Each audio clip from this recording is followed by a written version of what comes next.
this way. We're going to start with Martin, first of all, to give an introduction to the work he's been involved with just recently, in fact.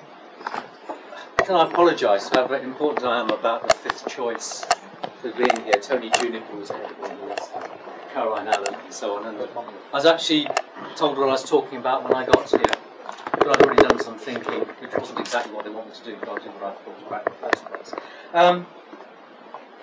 What they were wanting me to talk about was about the Green Party and local green policies that have got a sort of agricultural food side to it, talking about allotments and so on.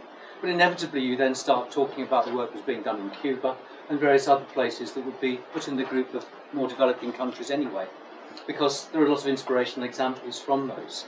And what I'd come prepared to do was to talk about something I'd visited last week, the week before last, because it directly related to the main theme, and because it is an inspirational example. It was one of the best things I've seen in years, one of the most important things I think I've seen in years. So, rather than taking the sort of agricultural food side of green policy, I've taken the development side, and as you'd probably expect, we're in favour of exceeding, in fact, the UN target for the proportion of GNP devoted to third world development. We're opposed to tied aid and those ways of giving aid, and obviously supportive of providing aid money, provided that its spending, its allocation is determined by the receiver country and receiver communities in ways that will fit with their own development models. So it's very much along those lines that I just wanted because I only have a few minutes briefly to speak. I'm involved in a global development education project that includes teachers from this country, Austria, Czech Republic, Brazil and Benin. And they met a year ago in Leeds, and they met the week before last in Benin.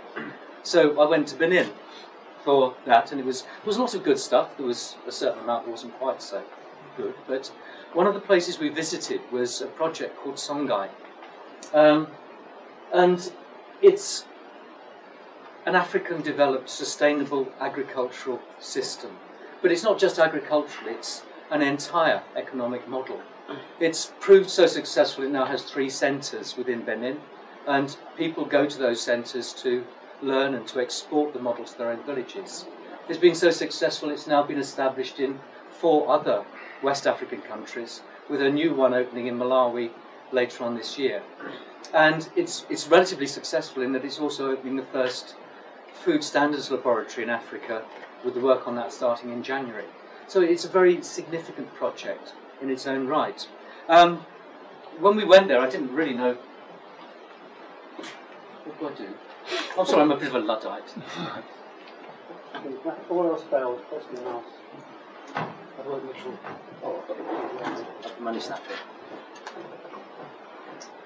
Okay, it's integrated in that it's not just concerned with the production of food materials, but with the manufacturing and processing.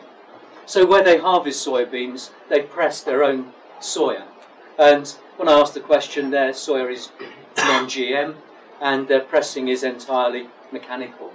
So they go in for the manufacturing from their own production, and they run their own distribution and sales, and they make a large amount of money from the distribution and sales, which goes back into the project itself.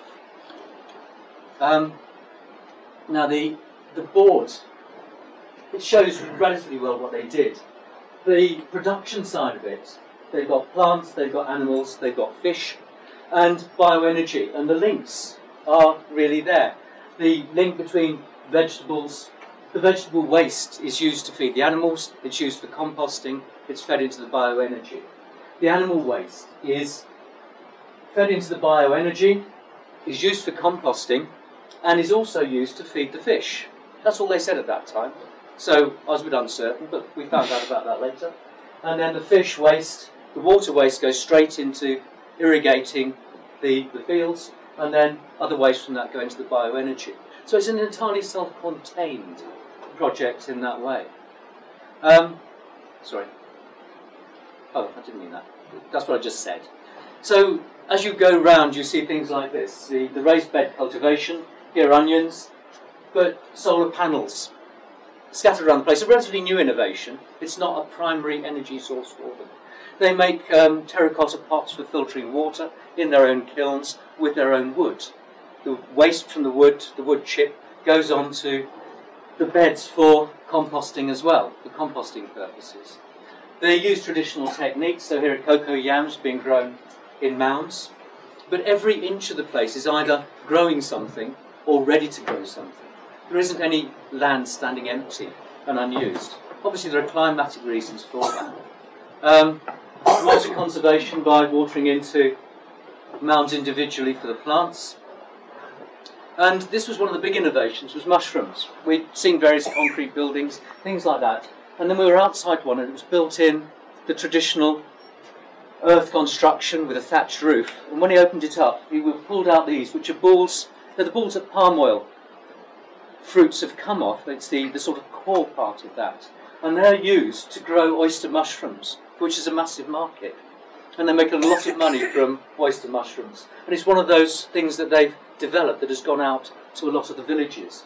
But the traditional construction was because it keeps the temperature low and constant, better than the non-traditional materials, was why they were building with those materials.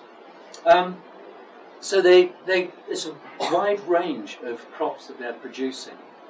The animal side of it was a little more disquieting, perhaps. That's an agouti. It's a bush animal. So much prized for its meat that it was virtually extinct. They took in a male and 5 females and very rapidly had 300, because they breed like bunnies, and supplying a large part of the local meat market with agouti meat. High value meat, and again it's one of those that they've spread out from there. They had all sorts, cows, goats, chickens. That was one big problem, in that they had free range, but they also had battery, producing a lot of eggs, and that was possibly the one point that there was a weakness on from our point of view, in that they hadn't really considered the ethical issues around the battery hens, much more having enough food. So it's sort of a privileged argument. Now I said I wasn't certain about the link between the animal waste and the fish. This is it. There are actually some other fish in this moat that's around this facility. What they do is they fill each of the cells with animal waste and let flies land on it, and maggots grow. And the maggots are then harvested to feed the fish. The reason for the moat round it is so that the little maggots that crawl out fall into the water and get eaten by the fish that are there. And it also stops things like lizards and so on getting in to eat the maggots, because they also fall victim to the fish on the way across. And so basically they use all the space. If they've got a little hollow, they've got fish growing in it. If they've got any bit of land, there's something on it, something for which it's being used. And it's, as it was shown at the beginning, it is an entirely enclosed system. They use all their waste and they export all their materials. The fish ponds, there are 3 types of fish. I'm conscious I'm up to my time limit. Composting, layers of vegetable waste from the plots, and then the animal waste put in as a sort of starter as it goes down, then built up, covered in earth. But again, a composting system that's fairly closed. The other wastes go into bioenergy tanks. These are the larger group of them, and they're producing methane in those. They're also producing their own ethanol from elephant grass that they're growing on site. But this was the ordinary waste that were going into these, and they've even managed to chuck a couple of solar panels in the gap to help there. And the methane is produced, it's sent through water, it's sent to the water settlement, and then they cook over the methane that they're producing, so that the people who are staying there, working there, are cooking directly on the methane that they're producing from their own waste.